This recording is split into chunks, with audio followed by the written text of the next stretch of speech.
قرآن ذکر کرتا ہے بیچ کے سارے پہلو حذف کر رہا ہوتا ہے. مصر سے جس نے خریدا, اس سے پتا چلا وہ بچہ پہلے کہاں پہنچا, مصر میں, اور مصر کے بازار میں فروخت ہوا. تو ان لوگوں نے نہیں, جو مصر کے جو بادشاہ تھا یا عزیز مصر تھا, اس نے ڈائریکٹ نہیں خریدا, وہ بچہ بازار میں فروخت ہوتے ہوتے شہر میں داخل ہو گیا, یعنی شہر میں برائے فروخت ہو گیا. تو بالآخر مختلف مراحل, انہوں نے تو سستے داموں کسی کو بھی بیچ دیا نا, اس نے جا کے تھوڑا پیسہ رکھ کے بیچا ہوگا. تو اس طرح فروخت ہوتے ہوتے اللہ نے, کیونکہ بچہ بہت زیادہ خوبصورت تھا تو خبر پھیل جاتی ہے. تو اللہ فرماتے ہیں وقال الذی اشتراہ من مصر لامرأتہ, مصر سے جس نے خریدا نا, یعنی عزیز مصر, اس نے اپنی بیوی سے کہا اکرمی مثواہ, یہ بچہ میں خرید کے بازار سے لایا ہوں, لیکن یہ غلام بنا کے ہم نے اس کو نہیں رکھنا. اکرمی مثواہ, اس کو اچھا ٹھکانہ دے, اس کا اکرام کر. عسیٰ ان ینفعنا, ہو سکتا ہے یہ ہمیں فیوچر میں فائدہ پہنچائے, ہمارا دست و بازو بنے, خادم کے طور پہ رکھ لیں. او نتخذہ ولدا, یا ہم اس کو اپنا بیٹا بنا لیں. شاید وہ بے اولاد تھے, واللہ اعلم. دیکھو اس وقت ہومو سیکشولیٹی بالکل نہیں تھی. یہ جو اغلام بازی کی بیماری آئی ہے نا, یہ لوط علیہ السلام کے دور میں آئی ہے, اس سے پہلے کوئی جانتا بھی نہیں تھا اس کو, کوئی جانتا بھی نہیں تھا. تو ابراہیم علیہ السلام کے دور میں بھی اور ان کے بعد بھی, لوط علیہ السلام کے دور سے پہلے تک, ابراہیم علیہ السلام کے تو بھانجے تھے نا لوط علیہ السلام, تو یہ لوط علیہ السلام سے پہلے کوئی یہ جانتا ہی نہیں تھا. اور اس جو لوط علیہ السلام کی قوم تھی, اس میں بھی ان قوم کے اندر تھا, باقی پوری دنیا میں کہیں نہیں تھی یہ بیماری, صرف انہی میں تھی. تو اس لیے آج اگر کوئی خوبصورت بچہ اس طرح سے کسی کے تصرف میں آ جائے تو سب سے زیادہ فکر اس بچے کی عزت کی ہوتی ہے کہ اسے کوئی مس یوز نہ کرے. اس وقت یہ بے فکری تھی, کیونکہ یہ جو جدید تعلیم یافتہ قومیں ہیں نا, انہوں نے اغلام بازی کو قانونی حیثیت نہیں دی تھی, اور مذہب سے بغاوت اتنی نہیں تھی کہ لوگ اس گندگی میں بھی پڑ جائیں. تو اس سے بھی پتہ چلتا ہے انسان کی نیچر ہی نہیں ہے لڑکوں کی طرف طبیعت کا میلان, یہ نیچر ہی نہیں ہے. جس کا میلان ہوتا ہے یا تو بچپن میں اس کے ساتھ کسی نے زیادتی کی ہوتی ہے یا برا ماحول ملا ہوتا ہے اس کو, ورنہ یہ انسان کی فطرت نہیں ہے. تو یہ تصور ہی نہیں تھا. تو اللہ فرماتے ہیں ہم یہ ہمیں خادم بن کے فائدہ پہنچائے گا یا ہم اس کو اپنا بیٹا بنا لیں گے. اللہ کہتے ہیں کذالک مکننا لیوسف فی الارض. آگے ولما بلغ اشدہ آتیناہ حکما وعلما, یوسف علیہ السلام جب جوانی تک پہنچے, اللہ کہتے ہیں ہم نے آپ کو علم اور حکمت عطا کی.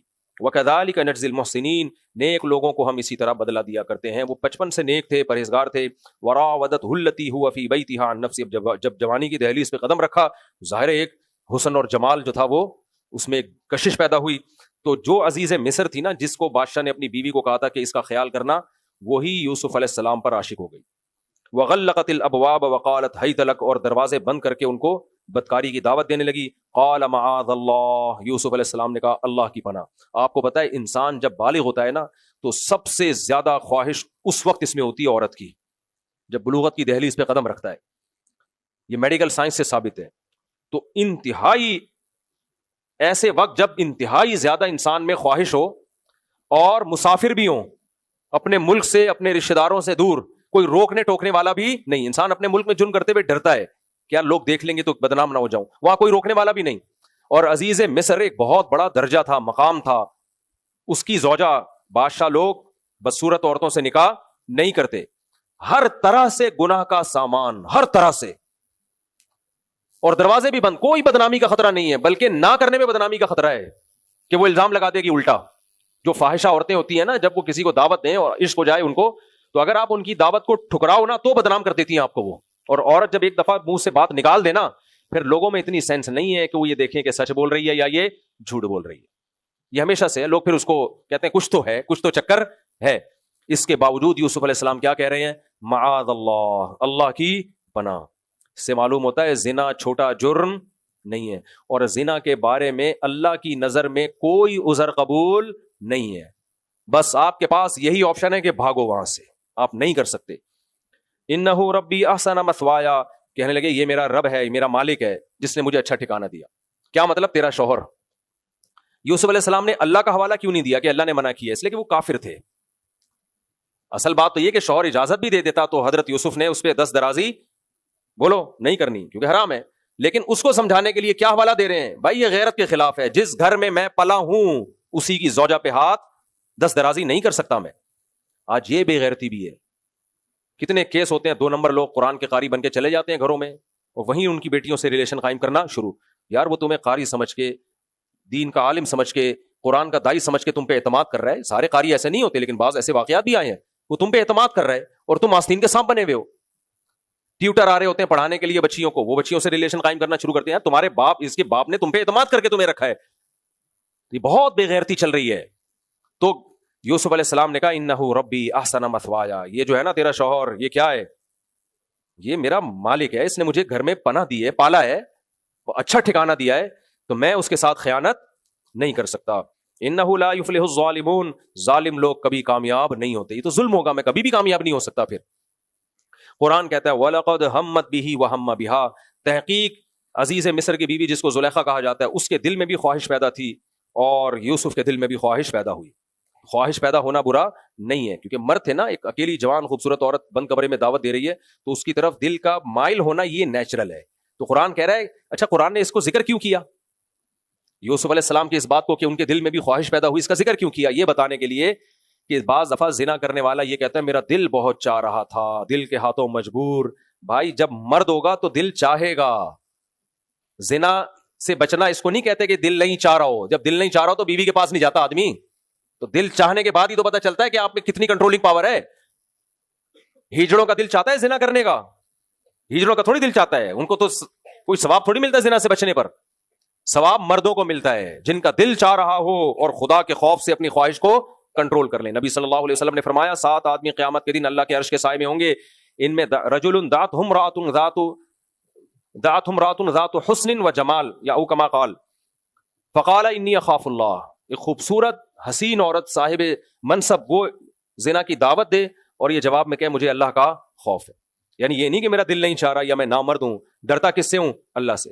نبی صلی اللہ علیہ وسلم نے فرمایا اللہ اس شخص کو قیامت کے دن جب سب لوگ سورج کی گرمی میں پگھل رہے ہوں گے, اللہ ایسے نوجوانوں کو لا کے الگ سے اپنا سایہ عطا کرے گا. تو اس لیے زنا کے قریب مت پھٹکو میرے بھائی.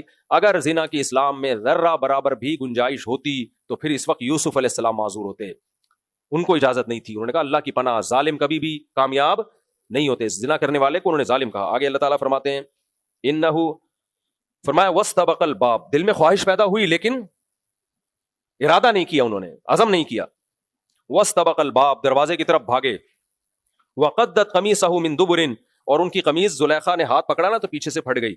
وَأَلْفَ يَا سَيِّدَهَا لَدَى الْبَابِ, دروازے کی طرف دوڑ رہے ہیں دونوں, اچانک دروازے پہ کھلا اور سامنے سید یعنی اس کا آقا کھڑا ہوا تھا, جو عورت کا شوہر.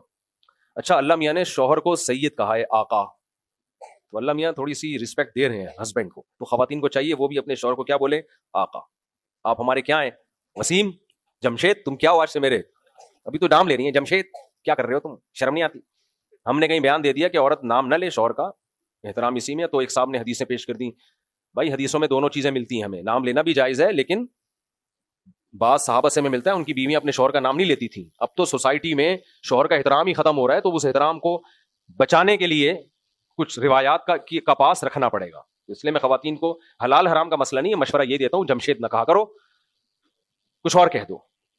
اچھا میرے بھائی اتنا بھی نہ ہو کہ وہ جیسے گاؤں میں نا ایک خاتون کو کسی نے کہا کہ شوہر کا نام لینا حرام ہے, ان کے شوہر کا نام تھا رحمت اللہ, تو وہ سلام پھیرتی تھی السلام علیکم منع کے ابا, السلام علیکم منع کے ابا.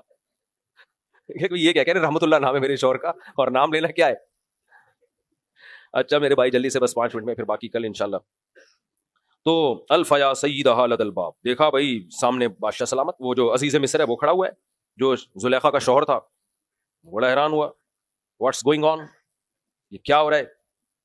تو کہنے لگی اب ہوشیاری دیکھو, وہی 1.5 ہوشیاری نا جو یعقوب علیہ السلام کے بیٹوں نے کی تھی. یہ نہیں کہہ رہی کہ یہ میرے پیچھے دوڑ رہے تھے اور انہوں نے کمرہ بند کر کے مجھے ورغلانے کی کوشش کی ہے, یہ نہیں کہہ رہی ہے.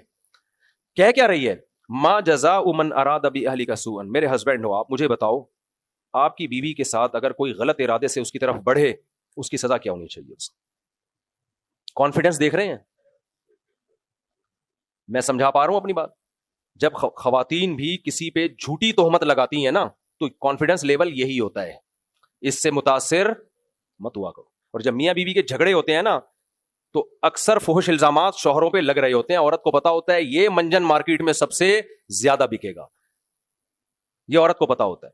جب بھی طلاق ہوتی ہے, جھگڑے ہوتے ہیں, یہ 2 نمبر ہے, یہ لڑکیوں میں دلچسپی لیتا ہے, یہ فحش فلمیں دیکھتا ہے, یہ یوں کرتا ہے, یہ ایسے کرتا ہے, یہ زانی ہے, تو لوگ اس میں نہیں جاتے کہ یہ اول تو کسی کی پرسنل چیز میں گھسنے کی ضرورت کیا ہے بھائی, تم اپنے حقوق کی بات کرو. لیکن یہ الزامات مارکیٹ میں بہت تیزی سے پھیل جاتے ہیں. وہ کچھ بعض دفعہ صحیح بھی ہوتے ہیں, ساری عورتیں غلط الزام نہیں لگا رہی ہوتی, لیکن بہت دفعہ جھوٹے بھی ہوتے ہیں. تو صرف کسی کے الزام کی بیس پہ ایسی چیزوں پہ یقین نہیں کرنا چاہیے. شوہر بھی بعض دفعہ جب بہت زیادہ ٹینشن میں آتا ہے تو بیوی پہ فحش الزام لگا دیتا ہے وہ. تو یہ ہماری سوسائٹی میں, بلکہ اب تو یہ الحمدللہ یہ طنز میں کہہ رہا ہوں, اب تو یہ کیا کہتے ہیں اس کو یار, یہ اتنا زیادہ یہ ہماری سوسائٹی میں یہ ٹیکنالوجی پھیل گئی ہے کہ آپ کا جس سے کوئی بھی اختلاف ہو نا, فحش الزامات ڈال دو. سیاسی اختلاف ہو تو زانی ہے, اور مدرسے کا محتمم پہ الزام لگانا ہو لڑکوں سے بدفعلی کرتا ہے, حالانکہ وہ نہیں کرتا ہوگا. قاری صاحب کو برا بلا کہنا ہو بدفعلی کرتا ہے لڑکوں سے, لوگ فوراً مان لیتے ہیں یار قاری صاحب ہے, بچوں کو پڑھاتا ہے, شاید کرتا ہو. یہ میں ہوائی باتیں نہیں کر رہا, بے گناہ لوگوں پہ الزامات لگتے ہوئے میں نے اپنی آنکھوں سے دیکھیں, اور لوگ بے شرم ہو کے یقین بھی کر لیتے ہیں. اچھے بھلے اماموں کو نکال دیا گیا. امریکہ میں ابھی ایک امام پہ کسی نے ذاتی بغض نکالا, 15-20 سال پرانی ذاتی بغض نکالا, اور الزام لگا دیا لڑکے سے بدفعلی کی ہے, حالانکہ اس نے نہیں کی تھی. آپ کہہ سکتے ہیں مجھے کیسے پتا چلا, میں نے انکوائری کی, مجھے پتا چلا نہیں کی ہے. جس نے الزام لگایا اس نے رجوع کر لیا اپنے الزام سے, بھائی میں نے جھوٹ بولا ہے. لیکن ہوا کیا, کیس چلا تھا جھوٹی گواہی کی بیس پہ, اندر کر دیا ان کو, اور وہ کہہ رہے ہیں کہ میں نے جھوٹ بولا تھا, جج نے اس کی گواہی نہیں, پتہ نہیں کیا, وہ جج کا ذاتی بغض ہوگا یا کیا ہوگا, مجھے ان کے قانون کی تفصیل معلوم. بیچارہ 15-20 سال کے لیے جیل میں چلا گیا. سب کہہ رہے ہیں بے گناہ ہے, یہ ایسا نہیں ہے. بچے سے پوچھا گیا وہ, لیکن اس نے کوئی کیس, وہ تو وکیل ہوشیار ہوتے ہیں نا, مجھے پوری ڈیٹیل تو معلوم نہیں ہے. تو کچھ واقعات صحیح بھی ہوتے ہیں اس طرح بدفعلی کے, بدکاری کے, کچھ صحیح بھی ہوتے ہیں, لیکن ہر الزام درست نہیں ہوتا. پنجاب میں ایک کیس آیا میرے سامنے, اچھے بھلا قاری صاحب, لوگوں نے بتایا کہ وہ قاری صاحب کو نکال دیا. میں نے کہا کہاں گیا یار, تو بڑا نیک آدمی تھا. انہوں نے کہا نہیں مفتی صاحب وہ نیک ویک نہیں تھا. میں نے کہا کیا ہو گیا؟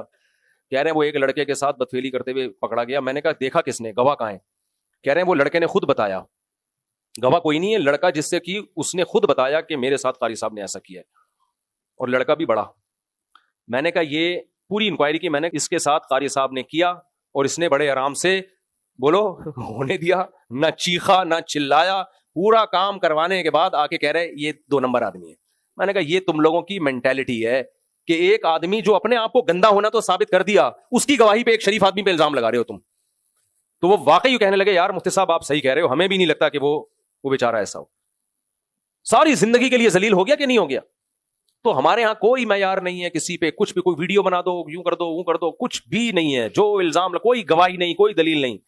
تو اس لیے یہ کسی کے کانفیڈنس لیول کو چیک نہ کیا کرو. کانفیڈنس تو کیسا تھا زلیخا کا, یہ نہیں کہہ رہی یہ دیکھیں, پہلے تو اصولی طور پر تو اس کو شرمندہ ہونا چاہیے تھا. وہ پوچھتا کیا ہو رہا ہے, پھر تھوڑا ہچکچاتی اور کہتی کہ دیکھیں وہ یہ غلط ہیں, کاپتی بھی کہتی نا بھائی یہ غلط ہیں, انہوں نے کیا تھا اور غلایا تھا مجھے, میں غلط نہیں ہوں, یہ کہہ دیتی پورے کانفیڈنس کے ساتھ. ما جزاء من اراد باہلک سوءا. وہ کہہ رہے یہ کیا ہو رہا ہے, وہ کہہ رہی یہ تو بعد میں بتاؤں گی, پہلے مجھے یہ بتاؤ تمہاری بیوی کو کمرے میں لے جا کے کوئی غلط ارادے سے اس کی طرف جائے, سزا بتاؤ کیا ہونی چاہیے؟ نہیں آئی بات میرا خیال, سزا بتاؤ کیا ہونی چاہیے؟